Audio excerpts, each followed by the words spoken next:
Donc bonjour et bienvenue dans ce nouveau jour du programme. Donc aujourd'hui, on va plonger dans un sujet que j'adore et qui est assez stratégique, c'est la création de contenu.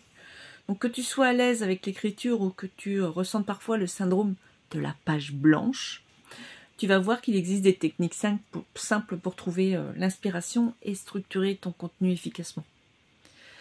Mais avant tout, il faut quand même que je te rappelle une chose essentielle. C'est que le meilleur contenu, c'est vraiment celui qui te ressemble. Donc tu n'as pas besoin d'entrer dans un moule ou de copier ce qui fonctionne chez les autres. Ce qui va vraiment faire la différence aujourd'hui, à l'heure actuelle, c'est vraiment ta singularité et puis ton authenticité. Alors, comment on crée du contenu qui impacte son audience tout en étant aligné avec qui nous sommes? C'est ce qu'on va voir ensemble. Donc on connaît tous déjà ces moments où on se retrouve devant un écran vide ou une page blanche sans savoir quoi écrire ou partager. Pourtant, tu peux voir que l'inspiration, tu vas voir, est partout. Il suffit que tu écoutes ton audience, ta communauté. Donc quels sont les problèmes qu'elle rencontre, quels sont les sujets qui reviennent souvent dans tes discussions. Une astuce que je peux te partager, c'est de noter toutes les questions que tes clientes ou prospects te posent. Parce que chaque question, en fait, peut devenir un contenu. Il faut aussi que tu fasses confiance à ton expérience. Qu'est-ce qui t'a aidé dans ton parcours? Quelles erreurs as-tu faites? Et comment les as-tu surmontées? Tu vois, ton vécu aussi, c'est une mine d'or. Partager tes expériences te permet de connecter plus facilement avec ton audience. Alors, ce que tu peux faire aussi, ce que je fais très fréquemment, c'est d'utiliser ChatGPT. C'est un allié en fait qui peut être très créatif. Parce que souvent, je lui demande de m'aider, par exemple, à gérer des idées de contenu sur 3 semaines.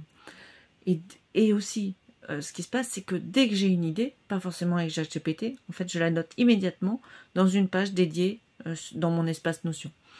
En fait, l'idée, c'est de ne jamais te retrouver devant une page blanche sans un minimum de matière à exploiter.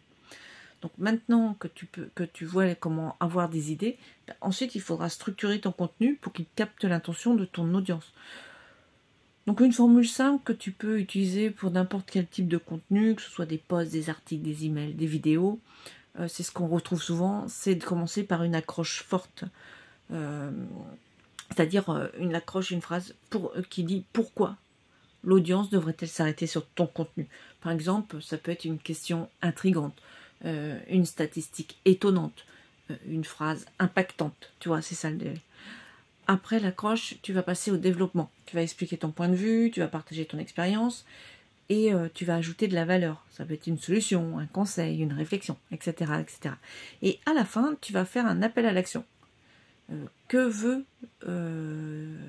veux-tu que ton audience fasse après avoir lu ton contenu?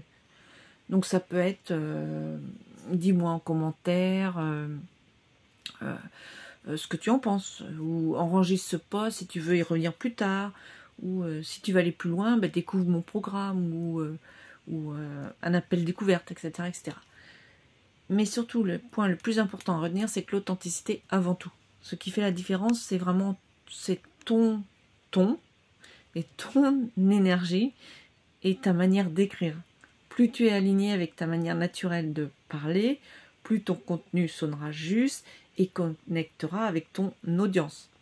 Alors, je vais te partager aussi quelques erreurs à éviter. Parce que oui, on peut se perdre en créant du contenu. Alors, la première erreur, c'est de trop vouloir vendre et oublier d'apporter de la valeur. Donc le contenu sert à créer du lien avant tout. Donc partage d'abord et vends ensuite. Une deuxième erreur, c'est d'être trop technique ou impersonnel. Parle comme si tu t'adresses en fait à une amie. Plus c'est simple et accessible, mieux c'est. Une troisième erreur, c'est de ne pas avoir de régularité. Donc pas besoin de publier par exemple tous les jours, mais trouve un rythme qui te convient et tu t'y tiens, d'accord? Maintenant, ça va être à toi de créer du contenu qui te ressemble. Donc tu vas pouvoir utiliser la fiche d'exercice pour structurer ton post ou ton email du jour. Tu vas pouvoir tester une accroche, un message clé et un appel à l'action. Et surtout, il va falloir que tu le publies. Donc ne laisse pas ton contenu dormir dans un brouillon. Et puis pour ça, tu as aussi les prompts que je vais te mettre, la partie explicative qui va suivre, etc., qui va pouvoir t'aider. Donc n'hésite pas à partager ton idée de contenu sur Discord, comme ça on pourra aussi t'aider et tu pourras aussi avoir nos retours. Et rappelle-toi, ton contenu doit avant tout être authentique, c'est ce qui te différenciera sur les réseaux et dans ton business. Alors, go, tu es prêt à captiver ton audience? Je te souhaite une excellente fin de journée dans la joie, la bonne humeur et je te dis à demain. Bye bye.